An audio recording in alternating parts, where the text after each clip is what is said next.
얘기를 더 재밌게 하기 위해서 이곳에 모인 건데요. 저희 프로그램 이름은 알쓸축잡이라고 지었습니다. 무슨 뜻일까요? 알아두면 예. 쓸데 있는 축구 그다음에 마지막 잡자. 축구. 자, 잡학사전. 네. 잡학사전. 그렇습니다. 알아두면 쓸데있는 축구 잡학사전인데 축구 얘기하면 이제 뭐 선수 분석하고 전술 분석하고 막 이런 얘기들도 여러 가지 있습니다만 축구 외에도 다양하고 재미있는 얘기를 할 수가 있거든요. 온 세계가 즐기는 거기 때문에 아주 재미있는 얘기를 저희가 또 한번 주제를 잡아서 해보도록 하겠습니다. 그래서 알쓸축잡을 함께 해주실 잡학 박사님들을 또 모셨거든요. 들어오십시오.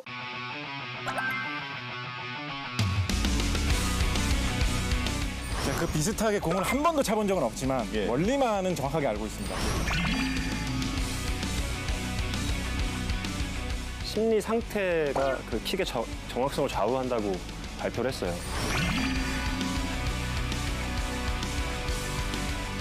박재식 작가님 그리고 양지원 원장님. 안녕하십니까. 예, 반갑습니다. 근데 축구와 전혀 없으신 분들인 것 같아가지고 좀 약간 좀 놀랐는데 여기서 좀 어떤 얘기를 하는 걸까요? 또 축구가 과학 아니겠습니까?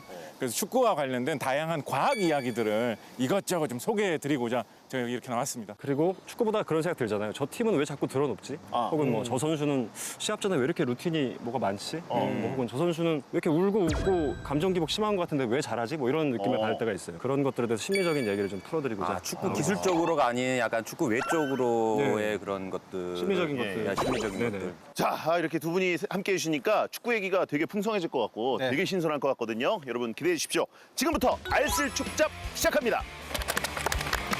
여기 이제 걸어 올라가셔야 돼요. 운동 되시겠네요? 항상 그 해설할 때도 오프닝 여기서 딴 다음에 걸어 올라가요. 아, 그래요?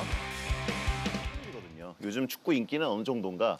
얼마 전에 끝난 도쿄올림픽에서 루마니아와의 이 B조 조별리그 경기 4대0으로 우리나라가 이겼거든요. 이게 지상파 3사 합쳐서 32.1% 시청률. 그렇게 나왔어요? 굉장히 잘 나왔어요. 보통 월드컵 시청률은 올림픽 시청률보다 더 높을 걸로 많이들 예상하잖아요. 월드컵은 보통 합산이 50% 60%. 예. 그래서 그때 98년도에 슈팅 한 번 하고 전국구 스타가 된 거 아닙니까? 그렇죠. 근데 한국의 그런 분위기나 이런 것들을 저희는 알 수가 없었어요.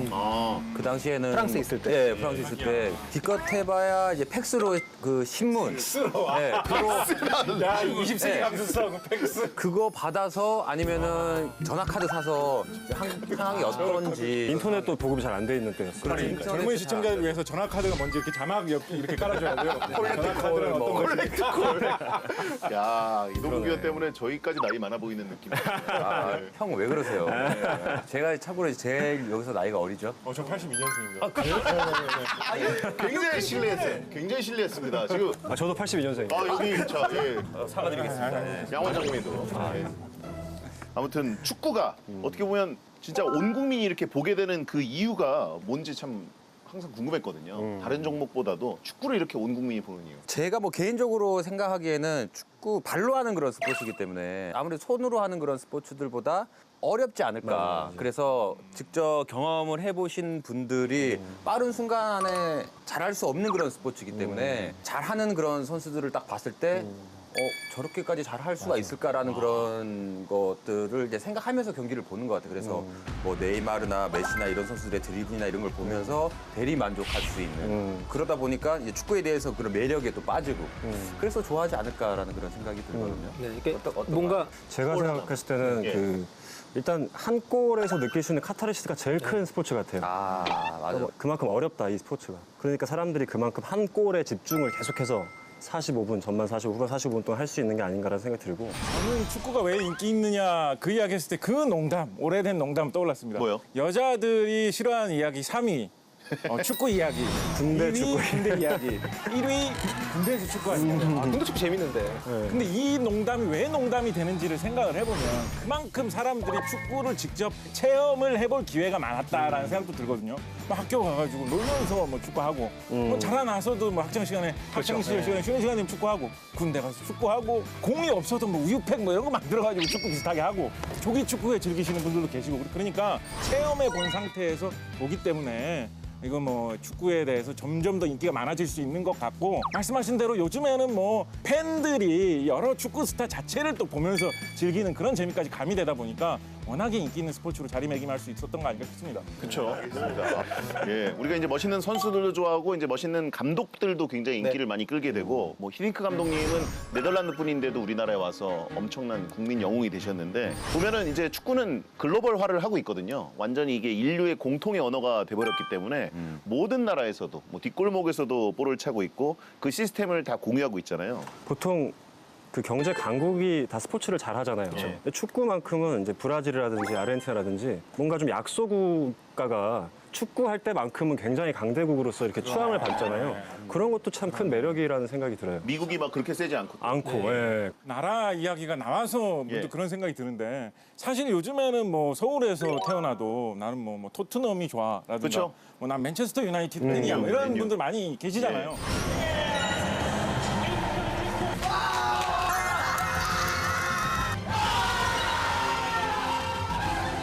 그래서 나라하고 뭐 축구하고 큰 상관이 있나 싶다가도 우리 뭐 한일전 게임 같은 거 뭐 이런 거 할 때 보면 국가대표는 다르죠. 뭔가 나라와 나라가 싸운다 약간 이런 느낌이 드는 것도 좀 사실은 사실이거든요. 그쵸. 뭐 어떤 정도의 부담감인지 그런 것도 좀 궁금해요. 그러니까 국가대표를 하셨으니까. 한일전은 학교를 다닐 때부터 지도자분들한테 그런 얘기를 너무 많이 들어요. 무조건 이겨라. 예, 한일전 하고 할 때는 주장이 가서 뭐 토스도 이겨야 된다, 가위바위보에서 아, 이걸 이기라? 예, 이거 이것도 어떻게 이겨야 이겨요? 된다. 이거는 그거서부터 앞뒤 아니에요, 이거? 예, 그리고 앞뒤인데 먼저 선축을 하고 무조건 그럴 아, 정도로 선축을 해야 된다. 선축을 해야 되고 그런 것부터 염력을 써야겠네. 예, 죽으면 안 된다고, 죽으면 안 된다고 그런 주입식을 교육을 받으면서 왔을 때 한일전 하고 하면 와 이건 정말 이 축구가 아니라 머리라도 한번 깨지고 나와야 된다라는 그런 생각으로 들어가요 정식적으로. 마셔버려. 예. 이 선수들이 한일전을 준비하면서부터는 눈빛들이 달라지는. 다 저도 되는데 일본한테는 지면 안 된다라는 게 뼛속 깊이까지 갖고 있는 것 같아요. 한일전 때는 사실 중계할 때도 조심해야 되거든요. 이제 이동국 해설위원은 또 중계를 하셔야 되기 때문에 예, 뭐 일본이랑 우리가 최종 예선에 같은 조는 아니지만 이제 각급 연령별 대표도 항상 만나게 되면 멘트를 다른 때보다 좀 신경 써서 해야 되고 잘못 나오면 안 돼요. 그런 게 잘못 나올까봐 좀 고민이 되긴 해요. 뭐 일본전을 중계하는데 이동국 의원이 말을 좀 실수한다. 그럼 이제 저희는 꼬리 자르기를 할 수밖에 없어요. 만약에 뭐 일본 선수가 골을 예. 넣는다 원샷 원킬 뭐 이런 거 하면 아, 멋진 골입니다. 이러면 같은 팀인데 꼬리 자리라뇨. 목소리 떨리는 거 봤어요 지금.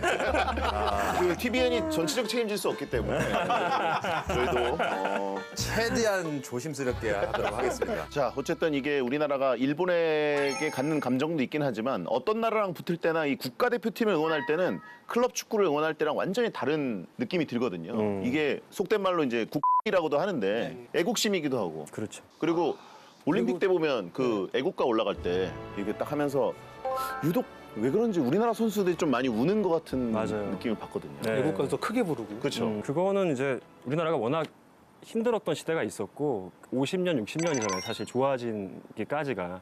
그래서 그만큼 어떻게 보면 과거의 어떤 한이라는 거. 그래서 사실 우리나라만큼 스포츠에서 정신력을 강요하는 나라도 없는 것 같거든요. 정신력이라는 게 사실은 내 뇌를 냉정하게 유지하는 게 사실 되게 중요한 건데 우리나라는 냉정하게 유지하는 것보단 열정, 뭐 이런 걸 강조하잖아요. 뇌를 끓여버려라. 그러니까요. 그게 과거에는 통했죠. 우리가 그만큼 힘들었던 시대에서 스포츠라는 거 하나로 뭔가 온 국민의 힘을 모으게 하는 효과가 있었기 때문에 그거를 강조했었는데 이제는 좀 다른 접근들도 필요한 시대가 되고 있지 않나 조심스럽게 좀 말씀드리고 좋은 싶습니다. 말씀입니다. 자, 그러면 이제 슬슬 A조 전력 분석을 한번 해보고 싶은데 이란을 포함해서 중동 국가들, 물론 이란은 또 중동이 아니라 페르시아다 이렇게 네. 얘기를 하시는데 중동 국가들이 모두 들어왔습니다. 그래서 침대가 5개다 이런 얘기도 있거든요. 통계적으로 봤을 때 분명히 중동 국가들과 할 때 눕는 경우들이 많이 있었단 말이죠. 네, 그렇죠. 예, 이거 개선돼야 되는 부분이 아닌가. 네, 뭐 그러니까 이게 일부러 별로 그런 아프지도 않은 상황인데 이렇게 자빠져가지고 그쵸. 괜히 시간 끌고 예. 그러면서 좀 쉬고 상대방 경기 흐름을 좀 끊고 그러려고 그렇게 계속 하는 거죠. 예. 축구계 내에서도 굉장히 다양한 논의들이 있습니다. 이를테면은 뭐 경기 진행을 농구처럼 실제 플레이가 진행이 될 때만 시간이 흘러가게 한다거나 멈춰라. 네, 그러면은 뭐 침대 축구할 의미가 없어지는 거기 딱딱 때문에 끊어서. 그런 걸 도입한다는 것도 검토를 했다고 하는데 지금 우리가 생각을 해도 축구가 그런 식으로 되면 축구가 아닐 것 같은 느낌이 좀 있잖아요. 그런 도입까지는 아직 가고 있지 않지만 축구에 대해서도 굉장히 심각한 문제로는 많이 느끼고 있습니다. 중동 그 팀들이 먼저 선취 득점을 하는 순간 되게 침대 축구가 많아져요. 그렇기 때문에 우리나라는 절대 먼저 실점을 하면 안 된다라는 그런 생각을 머릿속에 처음부터 끝까지 가지고 있어야 될 것 같고. 부담감 주시는 거. 네. 모든 경기가 다 그렇지만 진짜 중동 팀들하고 할 중국 때는 팀들은 리그 축구에서도 그게 완전 이 심리적으로 전술적으로 문화구나. 이제 문화처럼 당연히 누워 그래야 있고 된다고 생각을 선수들이 가장 잘 알아요. 와서 이렇게 했는데 얘가 누워서 저 정도로 있어야 될지 안 있어야 될지 선수들이 가장 잘 알거든요. 파울 한 사람이. 근데 그 선수들까지도 누워 있는 거에 대해서 별로 타치를 안 하는 중국 축구들은. 약간 이 바닥이 이렇지 약간 이런 느낌으로. 그냥 이런 축구에 너무 익숙해져 버린 그런 팬들도 그렇고. 중동이란 나라의 사회문화적인 특징이 아프면 아픈 티를 다 내야 된다. 그래서 뭐라도 내가 얻어내야 된다라는 게 사회 전반적인 문화라고 해요. 중동의 사회 문화. 그러니까 이제 아라비안 상인이라고 하는 말이 있는 것처럼 그러니까 모든 것이 내 이윤 추구가 최종 목표인 거죠. 그래서 그 과정에서 뭔가 멋이 없거나 뭔가 예의가 아니거나 이런 것들은 그래도 결과가 좋으면 됐지로 많은 게 커버가 되는 문화를 갖고 있기 때문에 특히 우리나라 사람들은 그런 문화를 보고 있을 때 답답하고 이해가 안 가고 더 흥분이 되는 거죠, 우리는. 그래서 그들의 문화를 있는 그대로 이해를 하고 그러려니가 필요한 거죠. 그러려니. 저쪽 선수들 원래 저렇다 약간 이런 느낌. 그러니까 우리가 아픈 사람한테 욕 안 하잖아요. 쟤는 아프니까 이렇게 생각하잖아요. 그러니까 그런 마인드가 좀 필요한 거죠. 근데 경기장에서 뛰면 그렇게 생각이 안 들어요. 안 시간은 가고 있지. 우리가 만약에 지고 있다. 그러면은 너무 막 화가 이까지 치밀어 올라서 들 것이 들어오면 우리가 막 도와줘. 빨리 들어가지고 넣고 빨리 나갈 수 있게끔. 얘가 빨리 나가야지 또 진행이 되니까. 주심이 추가 시간을 좀 더 적극적으로 반영을 해주는 게 현실적으로는 가장 우리가 기대할 수 있는 조치이긴 한데 추가 시간에도 누워 있어요. 네. 맞아요. 그 추가 그러니까 시간에 이거- 추가 시간 반영이 잘 안 되다 보니까 그런 행위를 통해서 얻는 게 있으니까 계속 하는 거죠. 그래서 듣고 보니까 우리는 이제 뭐 차무림자 셋이면 살인도 면한다고 하는데 그쪽에서는 차무림자 셋이면 내가 손해다 뭐 이런 맞아요. 철학 바보다는 이네요. 거죠. 아, 그쪽에서는. 바보다. 예. 아니면 그런 건 어떨까요? 만약 침대 축구를 해서 누워 있다가 나갔는데 얘를 한 5분 이상 못 들어오게 하는 거야. 근데 이제 그게 그 판단을 괜찮잖아. 하는 것 자체에 논란이 있을 수가 있죠. 왜냐면 진짜 뭐 아픈지 아닌지를 그 자리에서 판단하기 어려우니까. 중계할 때 막 저 선수는 진짜 침대 축구 진짜 저러면 안 됩니다 이랬는데 그래, 다음 절대 날 안 돼요. 입원 진짜. 골절 엑스레이 공개 뭐 이러면 저희 나쁜 놈 되는 거거든요. 그렇군요. 아무리 다른 나라 선수 정말 다쳤어요. 아니 저는 지금 선수로서 내가 찼을 때 분명히 얘가 느낌이. 안 아픈 줄 알거든. 그렇기 때문에 그런 거를 이제 생각을 해봤는데 심판의 입장으로서는 얘가 진짜 아플 수 모르는 멀리서 봤으니까 진짜 아플 수도 있다라는 그런 것 때문에 그럴 수도 있다. 그러니까 의학적으로 통증이란 게 워낙 주관적이라서 그런 것 같아요. 이게 골절이라고 해서 너무 아파하고 그냥 찰과상이라고 해서 안 아파하고 이런 게 따질 수가 없기 때문에 그거를 이렇게 구분짓기가 어려운 것 같습니다. 흥분된 상태에서 내가 빨리 뛰어야 되면 뭐 아픈 것도 별로 안 아픈 것 같고 맞아요. 내가 알고 누워야 보면 될 때면 조금 아파도 되게 아픈 것 같고 몸살이 가는 실제로도. 거죠. 그러니까 손흥민 선수 같은 경우 작년에 프리미어리그에서 팔이 부러진 채로 90분을 다 뛰고 추가 시간 골까지 넣고 그 뒤에 이제 다음 경기를 빠졌잖아요. 그러니까 그런 경우도 있으니까. 그게 저도 그런 경험이 있는데 새끼 발가락이 부러진 적이 있어요. 경기를 하다가 밟혀가지고 경기 중에 축구화가 빵거가 났어 이렇게. 그렇지. 축구화가 뚫릴 정도로 축구가 뚫리면서 새끼 발가락에 세 조각으로 부러졌는데 정신이 몸을 지배한다라는 그런 생각을 가지고 있어가지고 정신력으로 이길 수 있겠다라고 해서 제가 280 축구를 신는데 우리 선수한테 90짜리 와 축구화를 빌려서 이틀 쉬고 부러진 상태에서 경기를 계속 뛰었었어요. 그 시즌 중이어서. 중동식으로 따지면 바보네요. 그렇죠. 정말 그 정도까지 했는데 차이고 계속 누워있다? 화가 이만큼 알 수가 없는 구조라니까요. 네. 되게 멋진 정신력에 대한 이야기를 하고 있는데 네. 요즘 하도 예능을 많이 할수록 그런지 농담하는 줄 알았어요. 정말로 진짜로 얘기하는 줄 이거는 알았어요. 진짜로. 그래서 닥터 스톱이라는 게 되게 중요하잖아요, 예. 원래. 선수들은 이제 흥분 상태로 뛰고 있을 때는 아드레날린이 막 나오니까 통증을 인지하는 힘이 이제 약해져 있는 거죠. 그러니까 이동수 선수처럼 이제 다 끝나고 아픈 걸 알게 되는. 대한민국에 이런 선수도 있는데 침대 축구 이거 그라운드에서 없어져야 되는 거 아닙니까? 없어져야 됩니다. 침대 축구 저 너무 싫어요. 어쨌든 해설하실 때는 조금 그래도 가능성을 남겨놓고 얘기하셔야 돼요. 우리- 저건 절대 아픈 게 아니거든 이랬는데 다음날 막 병원에 실려갔다 이러면 이거 안 돼. 제가 볼 때는 저거 정말 큰 부상은 아니지만 혹시 아플 수도 있어요라고 정도는. 옛날에 차 감독님이 그런 식으로 얘기했는데 다음날 명단 제외됐더라고요. 다음 경기 아파서. 그렇죠. 진짜 아픈 거죠. 예. 알겠습니다. 참고하겠습니다. 가능성 좀 남겨놓고 여지를 두고. 참고하겠습니다. 예. 자, 우리가 축구 얘기를 하면서 손흥민 선수 얘기를 안 할 수가 없습니다. 명실상부 아시아 역대 최고의 선수이자 이번 시즌 새롭게 토트넘과 재계약을 하면서 주급 3억의 남자 손흥민 선수. 근데 그 손흥민 선수가 약간 다른 얘기인데 심리적인 어떤 굉장히 규칙적인 생활을 하고 또 잠을 중요하게 생각해서 항상 본인이 아끼는 베개를 가지고 다닌다고 하더라고요. 베개. 네네. 네, 그게 심리적인 요소라고만 봐야 될지 실질적으로도 이제 중요한 것인지 그게 궁금하더라고요. 이제 선수마다 다 다른데 네. 예를 들어 농구 선수 중에도 서장훈 선수는 과거에 루틴이 굉장히 많았어요. 그리고 그 루틴을 다 지켰고. 근데 허재 선수 같은 분들은 이제 루틴이 없으셨거든요. 사람마다 달라요. 근데 루틴을 만드는 분들이 더 잘하냐, 이거 못하냐 이런 건 얘기할 수 없지만 루틴을 만드는 이유는 감정이라든지 컨디션이라든지 그러니까 내가 컨트롤할 수 없는 것들이 많잖아요. 시합 당일에. 근데 내가 컨트롤할 수 있는 거에 집중을 하는 거죠.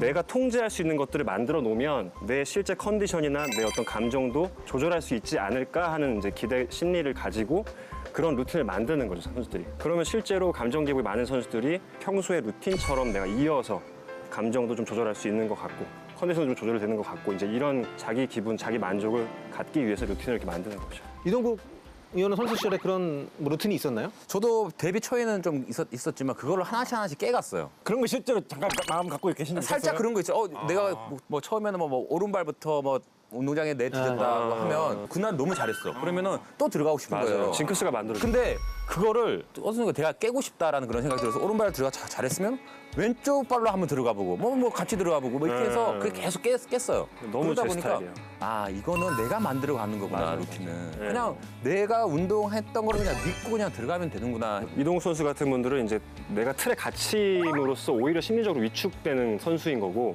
그러니까 그걸 깨는 게 나한테 심리적인 안정감을 찾는 그게 맞는 사람인 거고 손흥민 선수 같은 분들은 이제 내 틀을 딱 갖춰놔야지 그 안에서 심리적 안정감을 찾는 거죠. 그러니까 이건 뭐가 맞고 틀린 건 아닌 것 같아요. 나한테 맞는 방식을 찾는 게 중요한 거지.